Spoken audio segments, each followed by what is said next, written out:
Today's episode of the Worn and Wound podcast is brought to you by IWC Schaffhausen. Stay tuned to a bit later in the episode to learn more.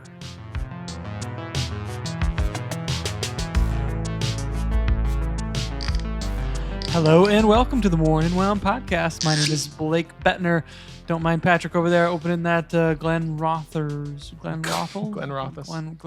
Definitely not a sponsor. Not a sponsor. It's just Not this time. a bottle of whiskey, I believe. This is the Worn and Wound podcast. Thank you for joining us. We are in studio today in Brooklyn. I've got Patrick Marlett over there. Hey, Patrick. I made myself known right off the bat there. That's all right. We've got Thomas Clara in studio here. Hey, Thomas, how are you? Yes, sir. What's going on, fellas? All right. We are marching down there to the end of the year. Are we forgetting about someone here? Yeah. Jeez. Yeah, no. I was just going to Liver? My goodness. just Really gonna taking throw- his time with it. Yeah. Oh yeah, we're jumping all the way up to Concord now. With Zach Kazan. Hey, guys. Hey Zach, How's it going? Thomas didn't forget you. it's going good. Yeah, Thanks, Thomas. didn't Thanks forget for about looking out. Yeah, I got you, man. it. Yeah, he's the best of us. That's for sure. I don't know about that. So yeah, we're marching down towards the end of the year. We're kind of planning all the cool stuff that we want to do next year, and in our final few bits of news and content and all that kind of stuff. It's been relatively quiet around the watch industry here as we go down towards the end of the year. We had something interesting from Moser though that we're going to get to. That maybe we can see if we can get Zach Kazan to go on a bit of a rant here. But A rant? I would never. Not in a million years. Okay, well, That's ridiculous. we'll see. Before we get to that, Patrick, what are you wearing on your wrist? I just looked it up.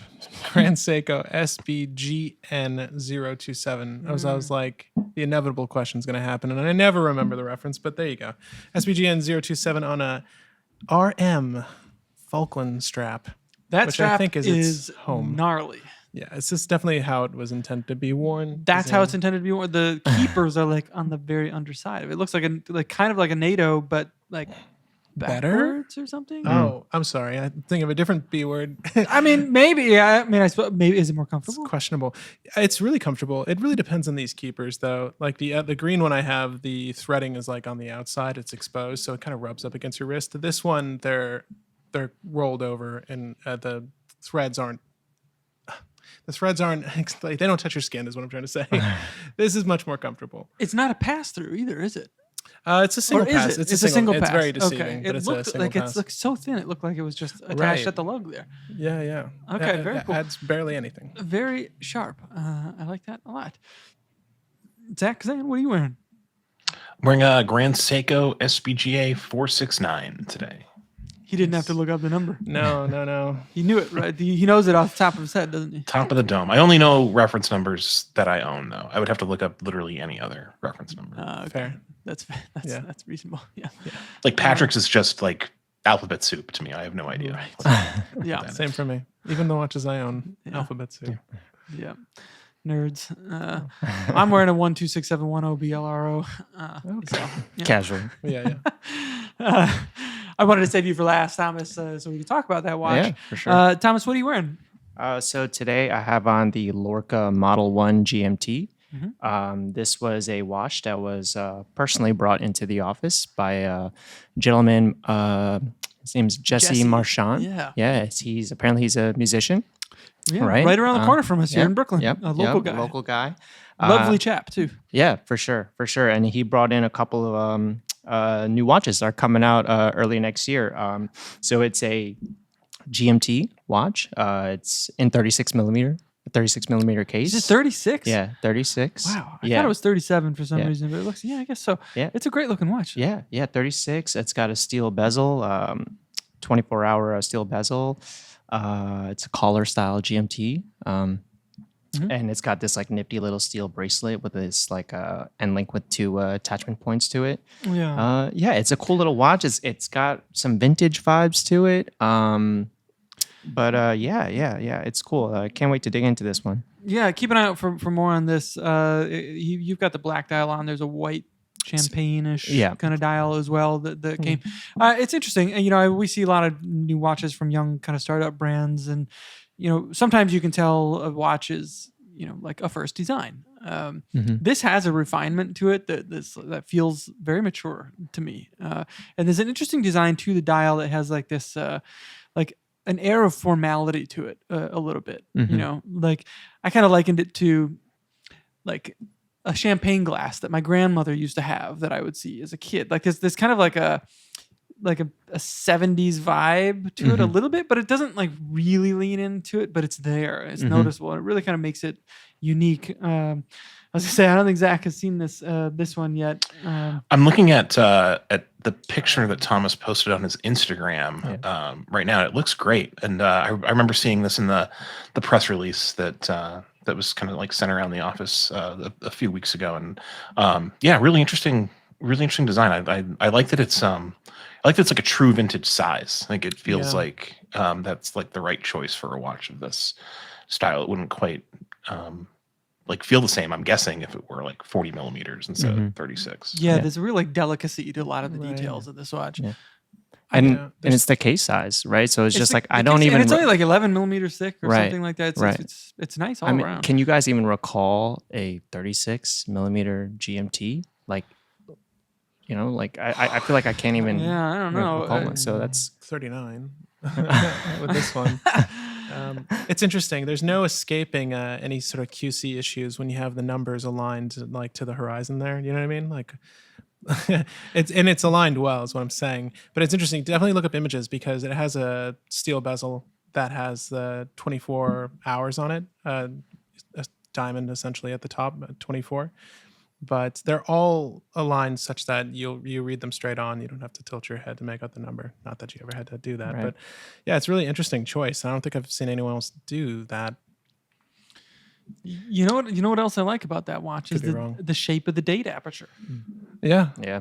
Super fun. Speaking cool. of vintage, I feel like that was like that's a nice like if you're gonna do it, like I like having some fun with it, like make it unique and that's kind of a unique thing. Yeah. But it's not like shouting, you know. So it's like a trapezoidal shape, right? Yeah, in a way. It's killer. What's the price point on this watch, Thomas? Do you know? I don't recall right now. I think that's something. I think it's just under $1,000. Yeah. I think that's something that they're that Jesse's still working out there over at Lorca Watches. But I think it's interesting. I think just in itself, the fact that like we all pointed out different things about this watch, right, just says a lot about this watch. Yeah, we all just that's right. You know, so I think that's really cool. Yeah, that's a good observation. Have you put it on any other straps? No, I have not, but it should be easy because it's got drilled lugs. Drilled lugs, yeah. I think this thing would look really good with a variety of straps on it. So I love that bracelet though. Yeah, so cool. Yeah. It's kind of circa IWC, kind of like a little bit, right? A little tight. It's kind of like a tighter brick road style kind of situation going on there. Right. It's sharp. So we will have a full review of this watch coming soon. It'll probably be like mid-January before that's up. But it's in. So take a look at that if you get a chance to, and send any questions over to us for Thomas. And he'll be sure to get them answered in a review. Maybe we can, put a wrist shot up on the account, so then everybody knows what we're talking about. Let's put a wrist shot up on the account. Yeah. All right. Have to wait for the release. We've got a few cameras laying around. Just some photographers up in here. So trusty iPhone. Yeah, trusty iPhone.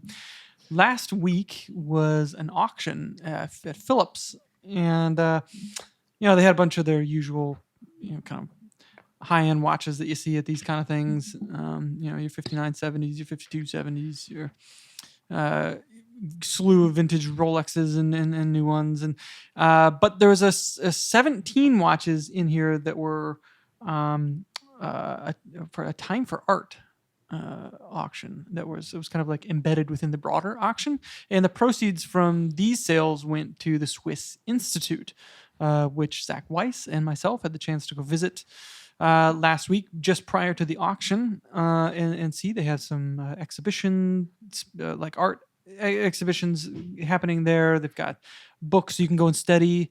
It was a really interesting space. I didn't get to explore all of it. It was one of those things that you kind of leave and you're like, I'm going to have to come back here to really get the full experience of it. Very, very interesting place though.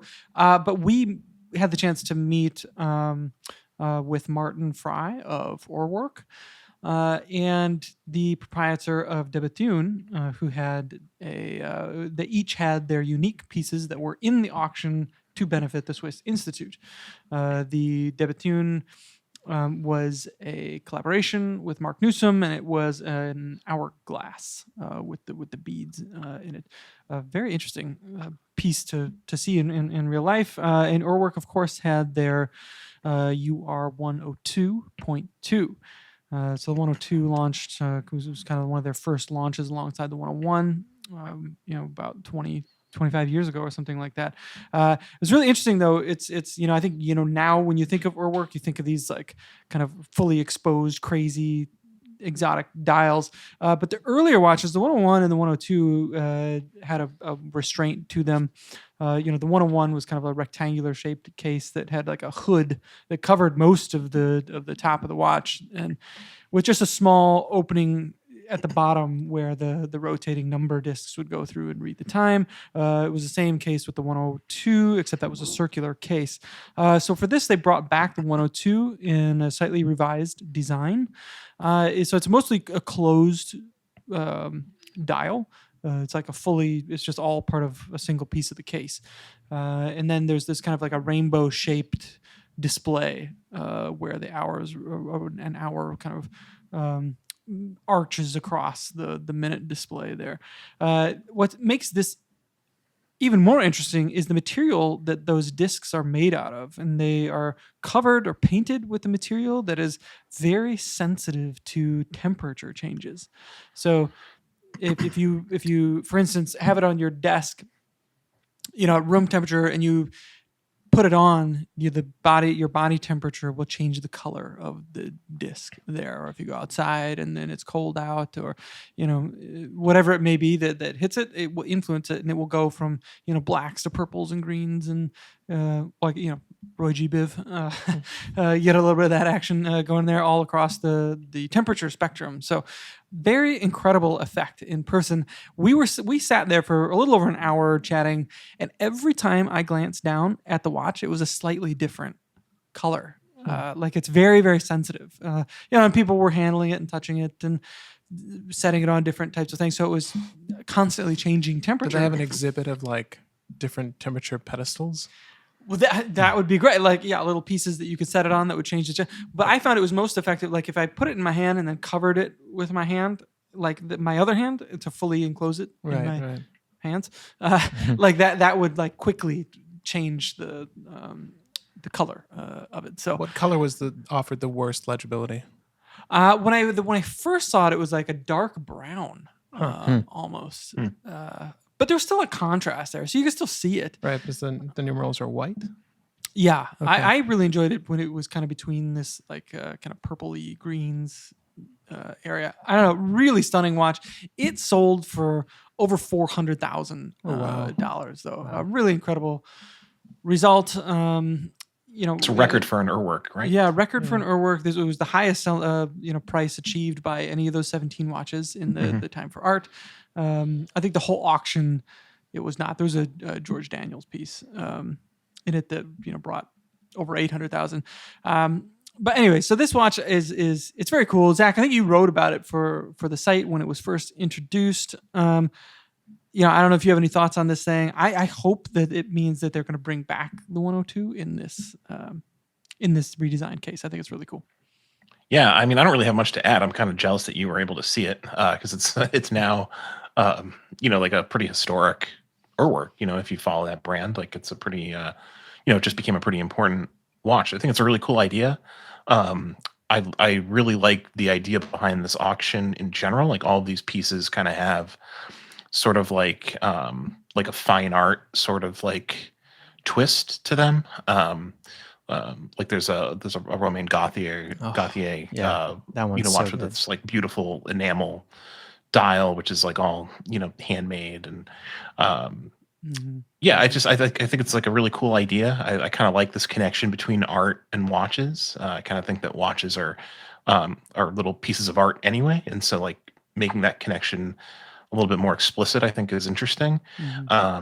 And yeah, the Urwerk is particularly cool. Like definitely like a highlight of that, like kind of like subset in the auction. It's great. Yeah, and if you enjoy that kind of thing, you should make sure you go follow Martin Fry of Urwerk on Instagram, because he's often posting like his inspirations that go into his designs. So and it's MF Montrose. So he's the founder and chief designer at Urwerk.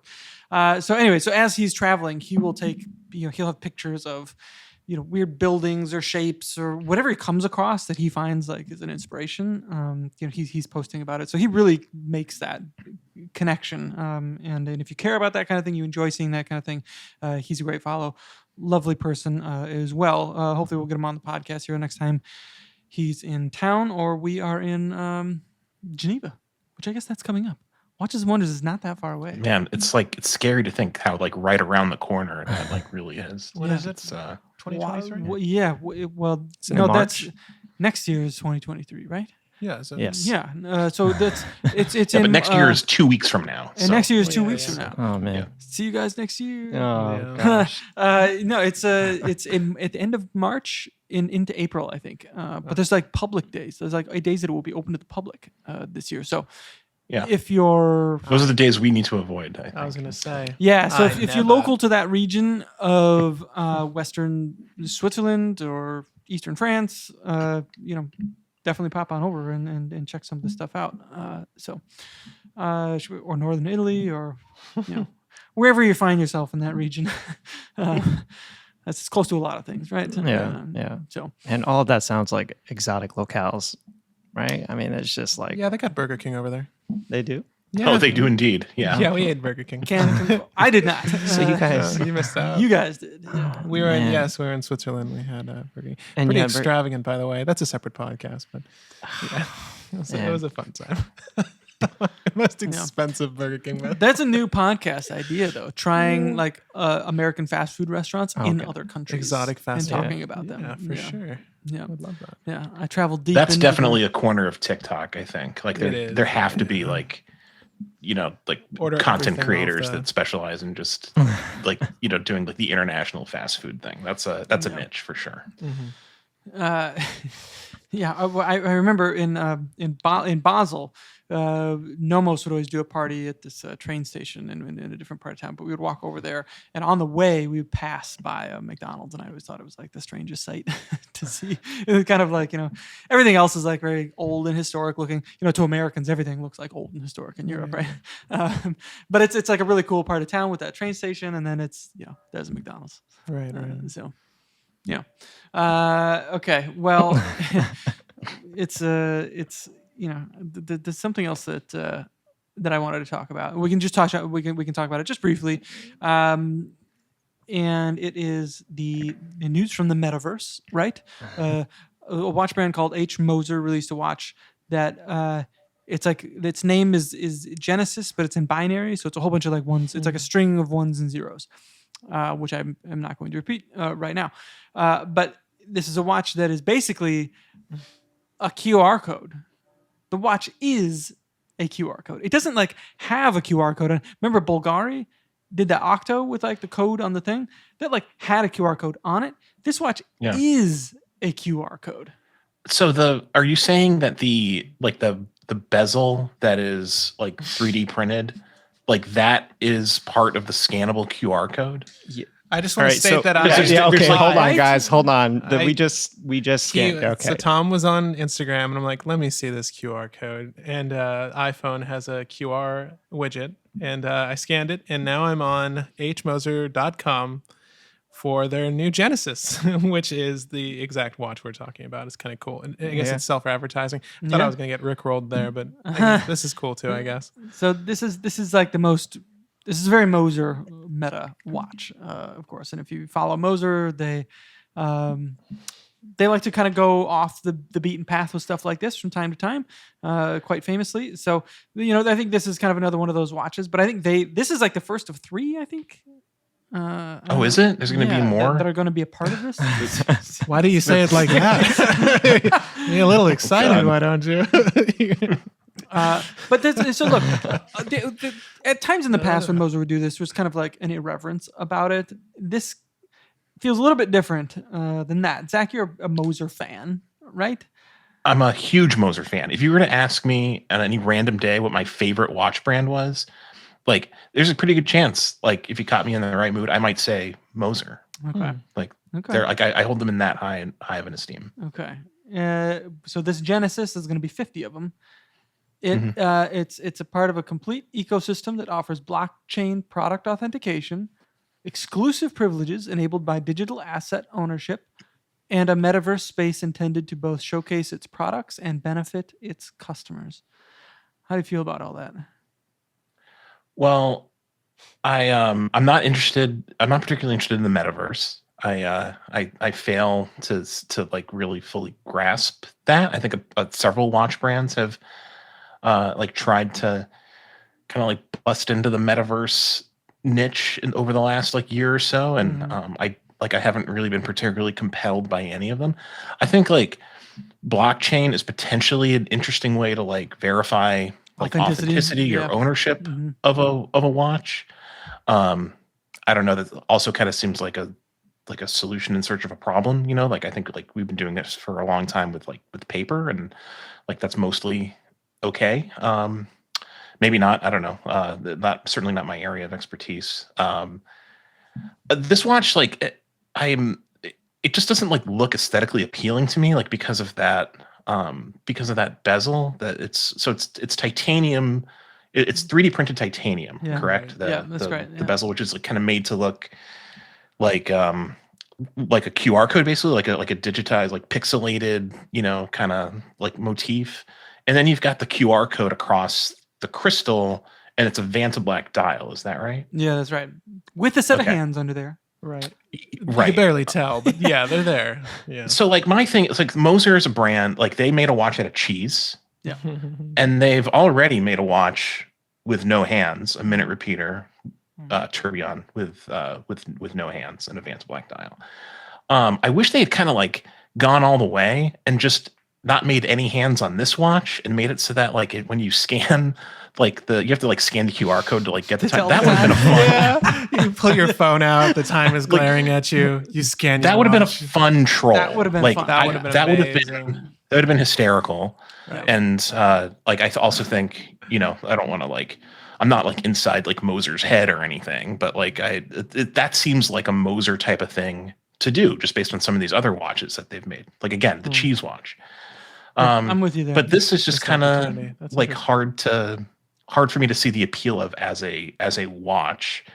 I guess if you're like really into like crypto and the metaverse and NFTs and stuff, maybe it has some appeal. But like this is this particular Moser is a pass for me. Yeah, I feel like we've talked about it maybe once or twice with Josh, but I'm still not exactly clear on this whole metaverse business. You know, and how that, like, how do you get into it? Because they talk about a lounge, a Moser lounge in the metaverse. Very expensive. What is that? How do you get into this lounge in the How do you go into the metaverse? Is there like a username and a password or something? And do you do it on your phone? Is it like a website? Am I mistaken? Is this? Yeah, I don't know. We sound like a bunch of Luddites, I'm sure. Just kind of. Well, when I hear the word Meta, I think of Facebook, and it makes me think of like the headsets they're selling for their metaverse. Is it that metaverse? Right. Yeah, I don't know. I frankly know. I'm not into this either. I'm not into, you know, virtual reality headsets, and that's just a part of the tech industry I haven't jumped into. So, you know, maybe some of this is lost on me too, sadly. It's a cool concept. I feel it was a missed opportunity, like what you're saying there, though. But it would be great if they just outfitted it with their best movement and then just had no hands. Like, yeah, you need to scan it for the time. And then also your wallet's there and all of these other digital assets. That's fine. But yeah. I agree. It is. It feels a little confused in that regard. Like they're still trying to make it practical at this point. Like you really, if you look at the watch, you can't really see past the QR code of the dial. It's very hard for me, at least, to see the hands. So why? Right? Do you get to have the watch in the metaverse? Do you like buy things in the metaverse? Do you have things in the metaverse? Like, do you have a house and a wardrobe and a car and a wife, a watch, a wife, a wife in the metaverse? I mean, we're moving into some interesting territory here. That's a good question.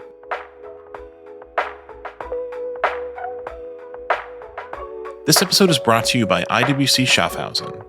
Founded in 1868, IWC is known for creating functional complications which are ingenious and robust.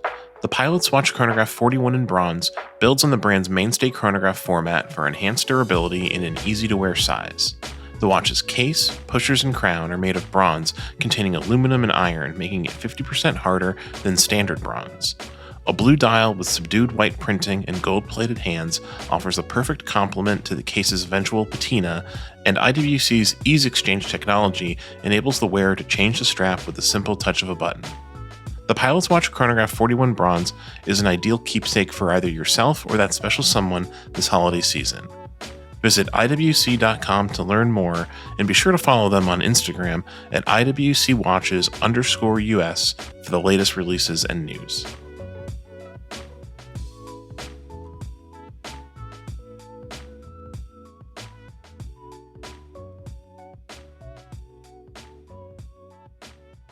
Yeah, I don't know. Like, I feel like I'm not, like, I feel ridiculous even asking these questions, but I'm not like totally out of it. Like, I built my PC. Like, I play some video game. I'm not a total square, okay?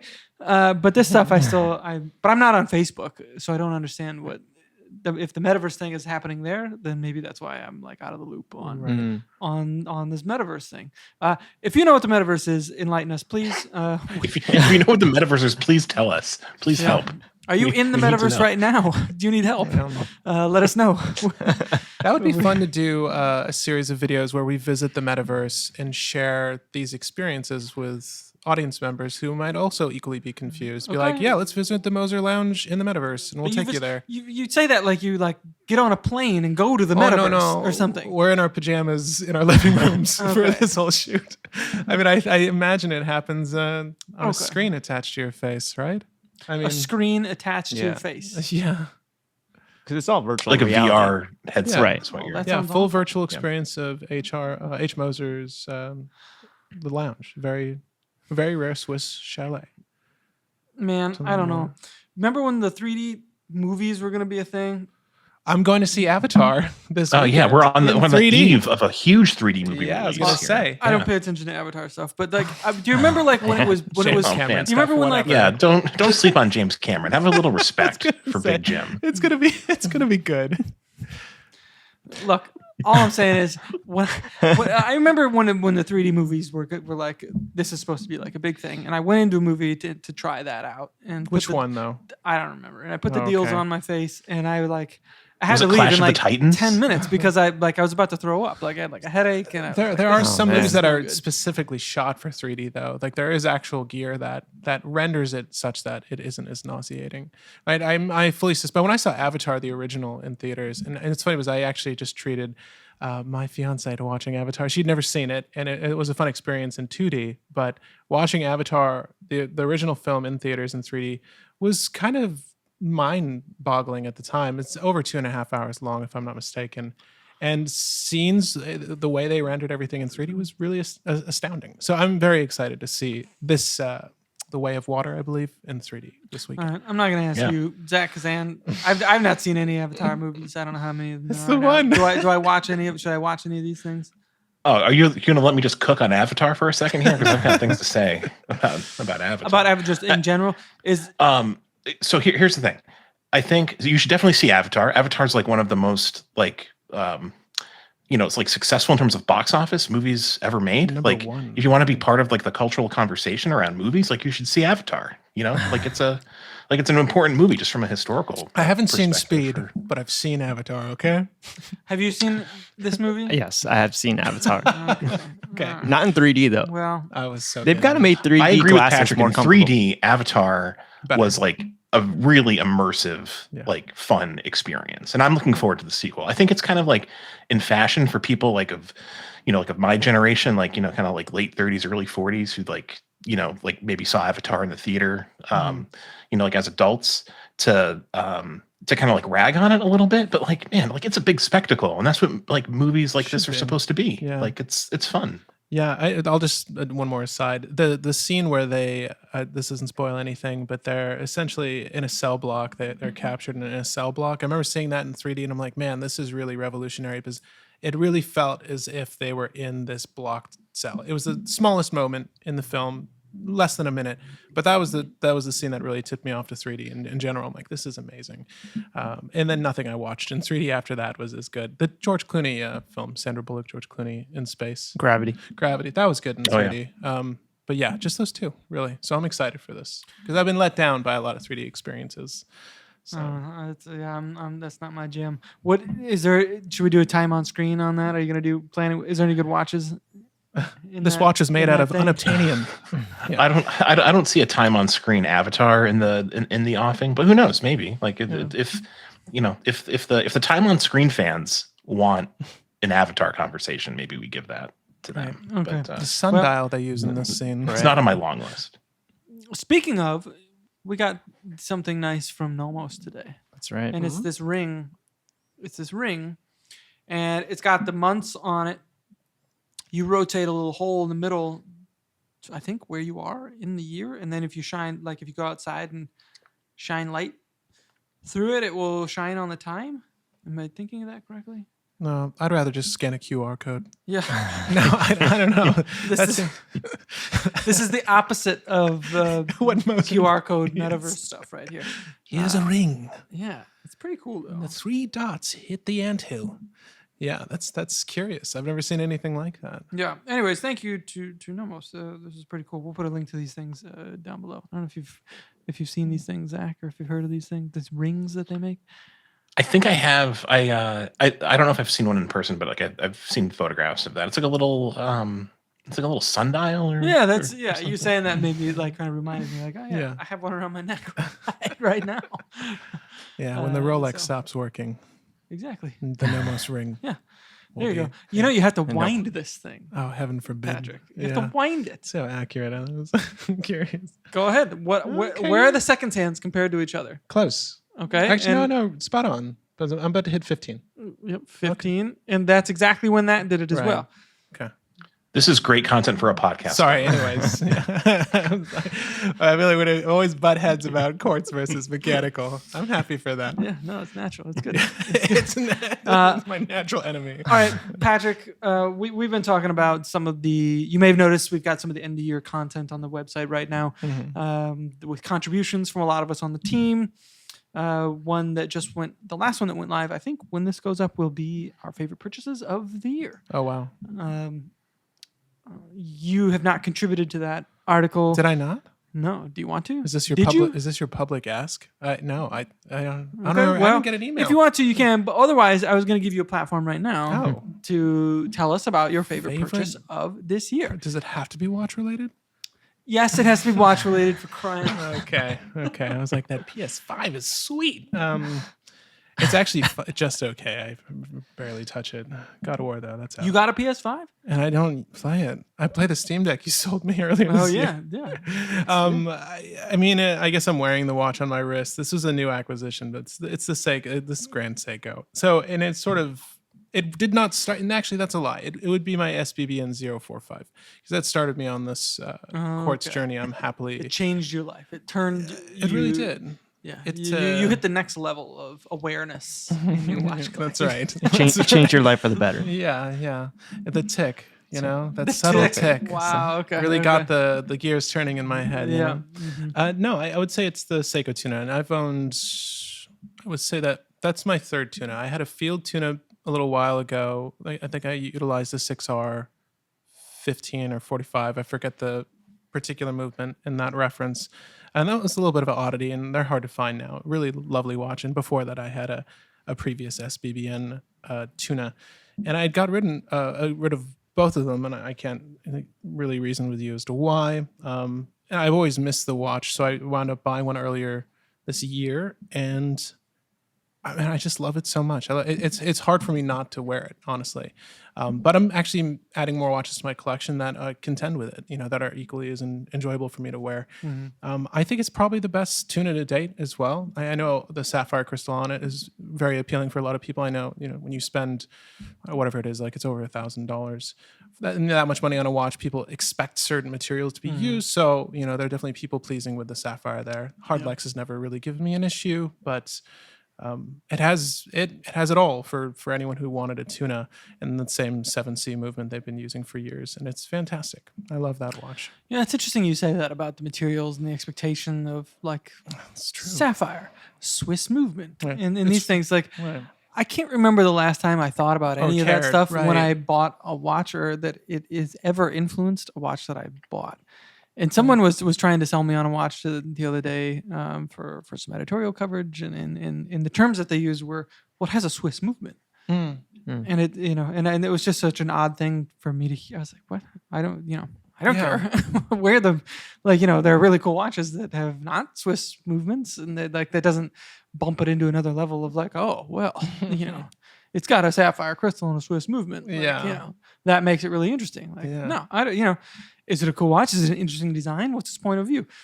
Is it Yeah. wearable? Like, all those things mean way more to me than the material of the crystal, or where the movement was. It's a made. curious thing though. People do seem to care. Like when I bought that recent CWC I own now, I was doing some forum hopping on to try to get people's opinions of it and the different iterations they've had since recently, because I was interested in buying it. And a lot of people were complaining that, I can't believe this watch, $500 doesn't have sapphire crystal. I'm like, oh, but I didn't even look at the spec sheet for that. I didn't even know. Because I didn't assume one way or the other. I honestly didn't care. But I stopped caring, but I used to care. I don't think I care as much anymore. Okay. Yeah. I mean, I've had watches with acrylic crystals, but it's never like, A deal oh my God, breaker. this is the worst. Right. And it breaks. And it's like, I've never had issues with it to where I'd be like, why doesn't this watch have a sapphire crystal? I don't know. What do you think, Zach Kazan? You pay attention to this stuff? Does it mean anything to you? I think to your point about someone trying to like sell you on a watch because it has a Swiss movement. I think that's more about like them kind of like taking pride, I guess, in like something that like the watch community just has kind of like considered like the gold standard for so long. Like, Yeah, I suppose. it's I mean, a Swiss movement is going to be more expensive generally than a Chinese or a Japanese movement, and because of like the nature of the watch industry, people take pride in like selling something that's more expensive. Like that's just sort of like, it's a luxury product. Even at a low price point, like these are not things that you like ultimately need. So I think that's probably where that like, that like Swiss movement thing sort of like comes into play. I do pay attention to it just because I like to know what I'm getting, when I'm like when I'm purchasing something. But I mean, I've owned like Speedmasters with acrylic crystals, and like those are like expensive watches by just about any measure, and they don't have sapphire crystals. I mean, they do, but Yeah. you often choose the one with the acrylic crystal, for a variety of different reasons. And certainly I'm wearing a watch with a Japanese movement right now. I buy watches with movements made all over. So What if it's well, I guess not all over. I mean, basically Switzerland and Japan, but there's All over there, those two. all yeah, all over those two, like hugely important like Right. movement manufacturing countries. Asia, Europe. right? Yeah. I mean, I was gonna big say like, bummer. what if it's a sapphire crystal with a QR code engraved in it? Then what's going on there? Put it on the case back. Sapphire sandwich with a QR code on the back. Yeah, the QR code is not like inherently like aesthetically pleasing. Like it's not a nice thing to look at. I mean, Imagine that's subjective, how I they tried to guess, sell but you. like I just don't find it particularly like it's not a beautiful thing to lay your eyes on, in my opinion. Did you, not to go back there, but did you prefer Bulgari's use of it? On No, that Octo? not. I mean, Or I are didn't they like both that watch equally either. kind of like, I don't care for this? I mean, I've talked about it like recently on the podcast. I love the Octo. Yeah. But like that Octo, I know it's like a record breaking watch, and it's kind of like a very much a novelty. But like the QR code didn't improve the looks of it, like at all. Yeah, in my opinion. yeah. No, I feel you there. I wonder if there's a way you could like embed the code into something more aesthetically pleasing. That would be interesting.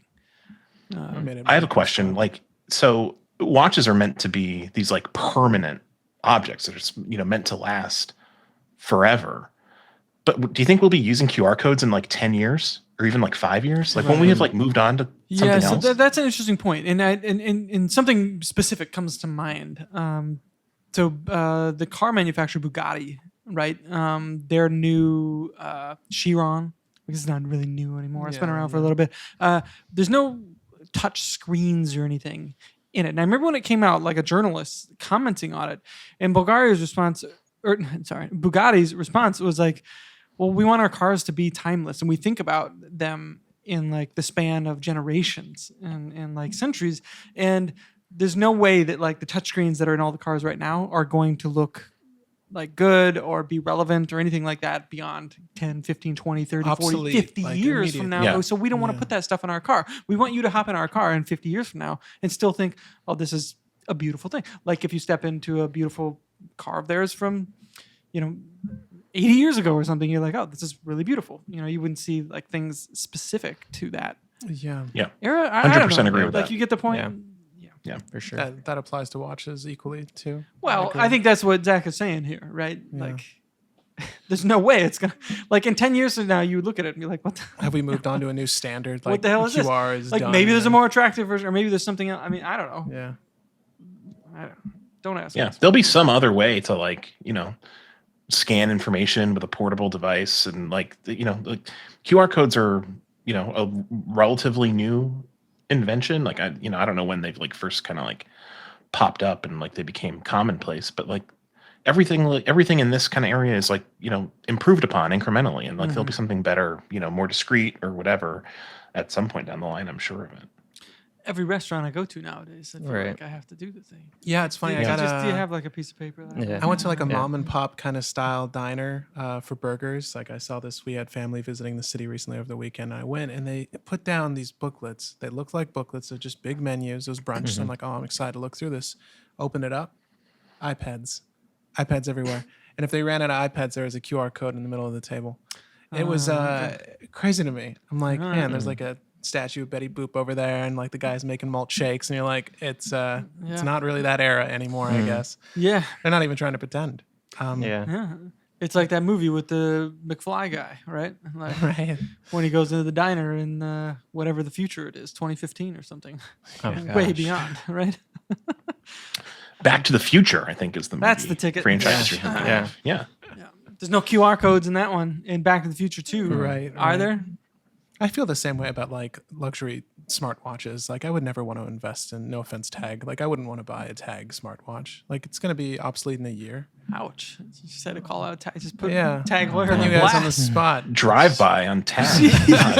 And then moving on. Yeah. Alright. No. But things, it's just, it like the Apple Watch. What's nice about that is it's in an approachable price point, and you fully expect that, next year we're going to be waiting for our favorite tech reviewer to cover the most recent watch, and we'll decide whether we want to move on to that one or not. Yeah, every year you get the line. It's Yeah. our best phone yet. All right.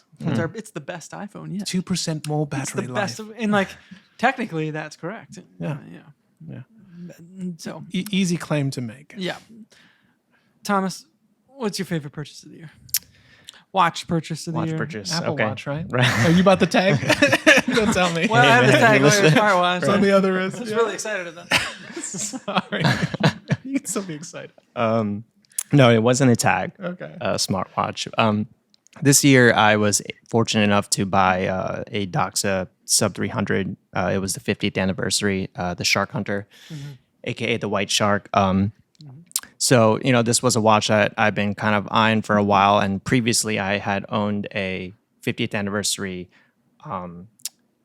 Sub 300, but it was a silver lung. So it had the aqua lung badge on the lower left quadrant of the dial. And I just couldn't jive with that. It just threw off the balance. But the of, historical significance, Thomas, come on. yeah, No, I'm just kidding.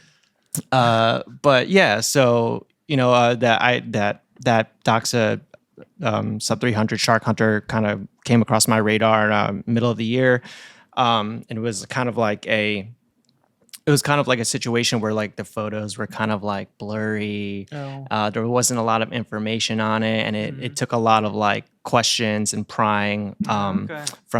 from me, and then asking the seller, and then I just kind of took the leap there, and then and then it came, and it was it's a perfect condition, and it's been the watch that I've just been wearing. For pretty much the whole year. It's been taking up a a lot of the wrist time. And and this is a sub 300. It has the white minute hand as opposed to the orange minute hand on the regular production models.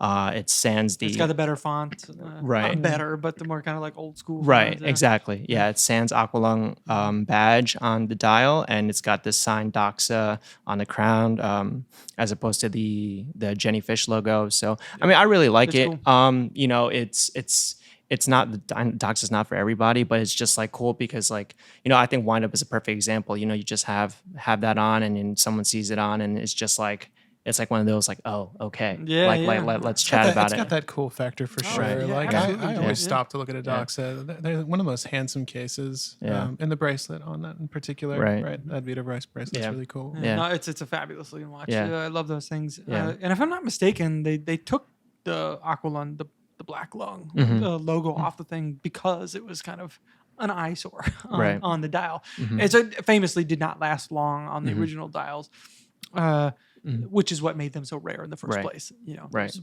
was 20 or something like that. Yeah. The original orange dials with the black lung. Yeah. I mean, I don't know what other examples of this that you guys can give, but it's kind of like, you know, Cousteau and his like his merry men of explorers, you know, they wouldn't have worn the one with the Aqualung logo, right? They would have just worn the sub 300, you know, like that's so I know there's other examples of that, but I mean, I'm sure they would have been proud to like have it on there, and it was like their thing, right? Because they Right. came up with the rebreather and the whole Right. system there, and then which is why it went on the dial in the first place. Right. You know? But yeah, I don't know. I mean, I don't know how all that happened. This is like James Lambden level of like Right. like I have a surface level knowledge of this stuff, but like how exactly it went down, and if they were like, not for me, but for like the regular customers, I Right. want my logo on this thing, right. you know? Yeah. I mean, those were the watches that were just sold at like specific dive shops around the United States with that logo. So, but as you said, I think this is more of a Lambden-esque conversation. Yeah, we're in Dave. Maybe we'll get him on the podcast. Right. One of these days Yeah. soon and just talk Doxa, For sure, Doxa, for sure. Just nerd out on Doxa. Yeah, man. Zach Kazan, what about you? So pretty easy decision for me. I didn't really buy like a ton of watches this year, but my favorite by far that I picked up was the IWC Pilot's Chronograph in Seratanium. Nice. Okay. You still like it's a lot of wrist time and.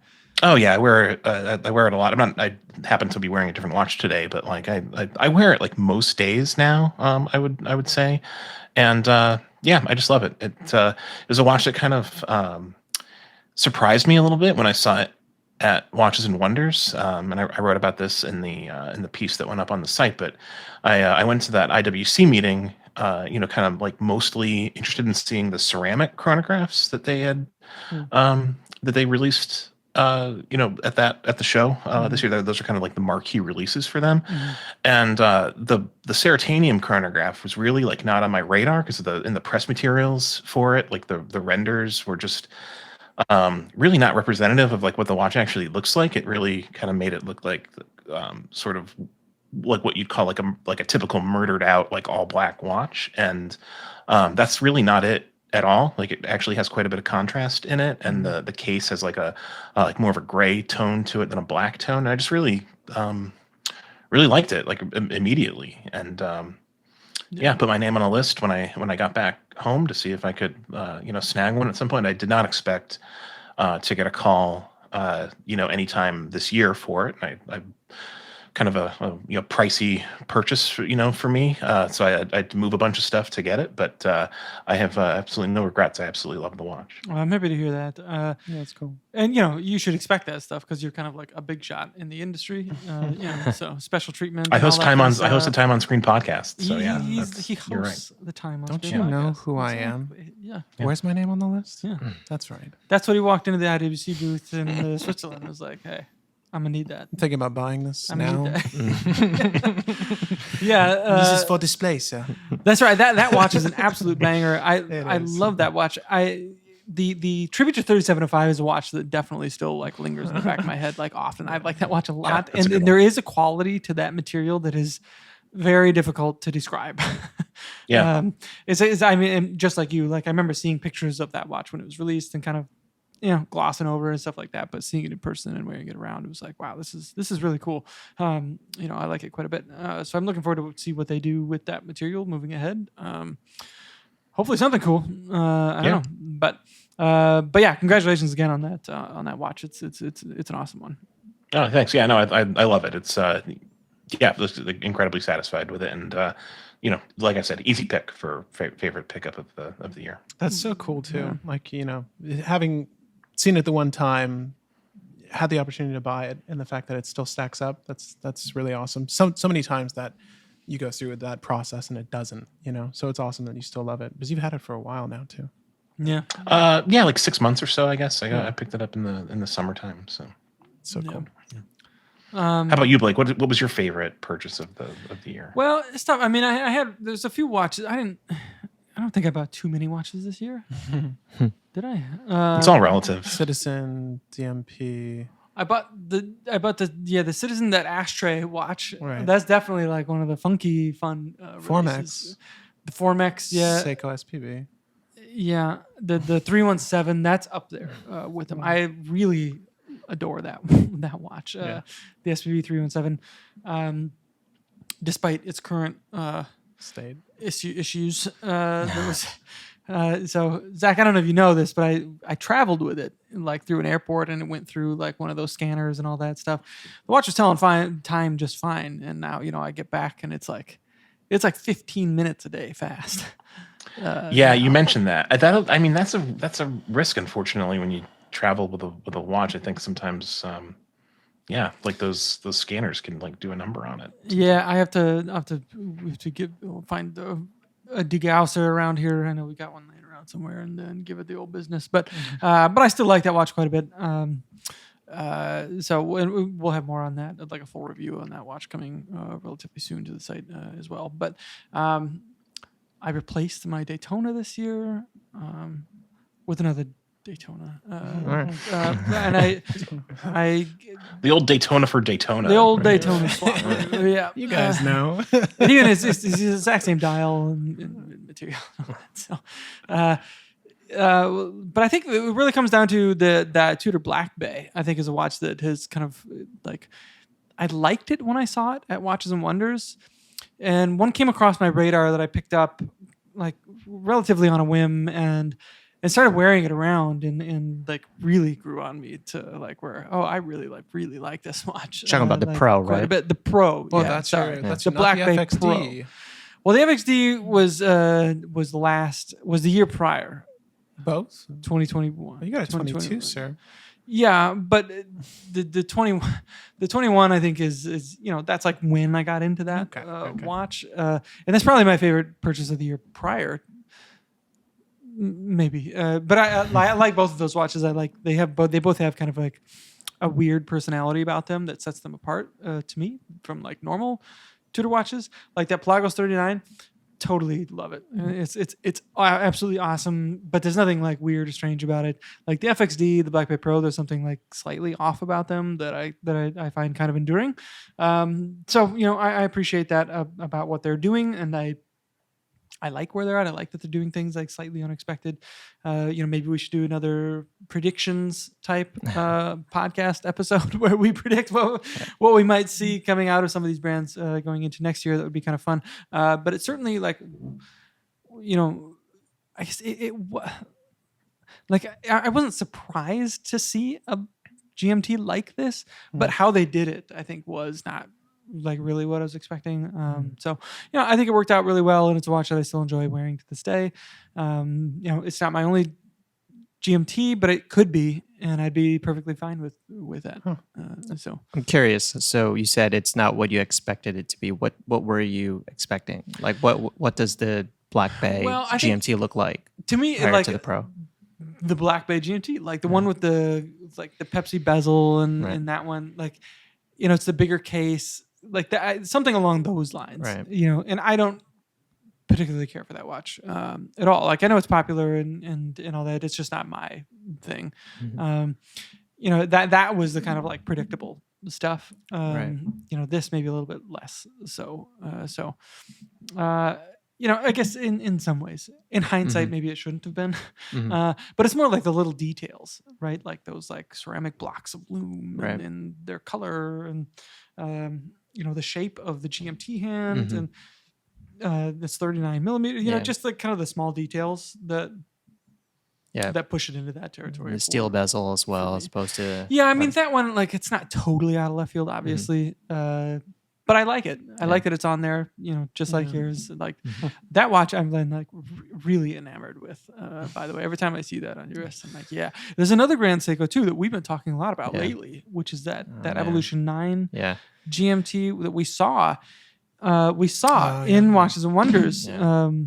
last year, and it's hard because when you're in these things, you're seeing a lot of watches and it's hard to kind of sit and dwell on one thing. But I remember like kind of being struck by these watches, but not really dwelling on them all that much. The white dial. The white dial, but then like as I started to see pictures, live pictures from other people, really good pictures from other people. Shout out to Zach Pena who had some really nice pictures. Then I was like, oh yeah, I really like that watch. I'm right there with you. I think that watch is fantastic. The hands, look at the hands. Right. Yeah. Yeah, They're great. If I bought that would have been my favorite purchase. And it's not That too would've late been- for it that to be would've been the one. yours.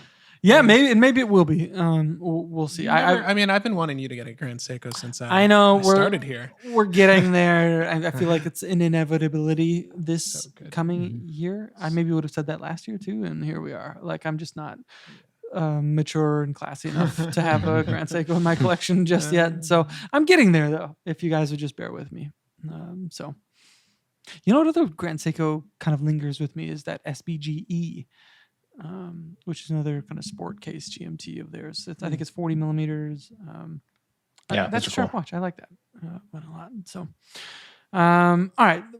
What is the watch that you enjoyed most this year seeing? Did you purchase any great watches that you think are going to stick around for the long haul? Just Let us grand know. ones. We want to know. Yeah, and keep an eye. We'll have more of the full gang on here as we get into the end of the year, and we'll talk about some of our favorite releases of the year, and maybe even get into some predictions territory. So. Let us know what you would like to see there. I think we'll also do like a Q&A mailbag type episode, by the way. So if you have any questions for us, send them our way. We'll keep an eye on our Instagram. We'll get something on there to ask for questions. So keep an eye out for that stuff. I hope you're all having a fabulous holiday season. We're in that season, right? Do you We say are. that? We are. That We're in the kind of season. thing. We're in the season. We're in Yeah. the season. Right after Tis the Thanksgiving. season. Yeah, yeah, exactly. So thank you for all of your support and for listening to the podcast over the course of this year. We really appreciate every single one of you. Everyone that we have met throughout the year at our shows. We do this for you, and it's just been that's the highlight of our time at some of these shows is getting to talk to a lot of you. So thank you. Hopefully we'll get to meet and see a lot more of you next year. We'll have more details on all that kind of stuff coming soon. So until then, thank you for listening. Take care.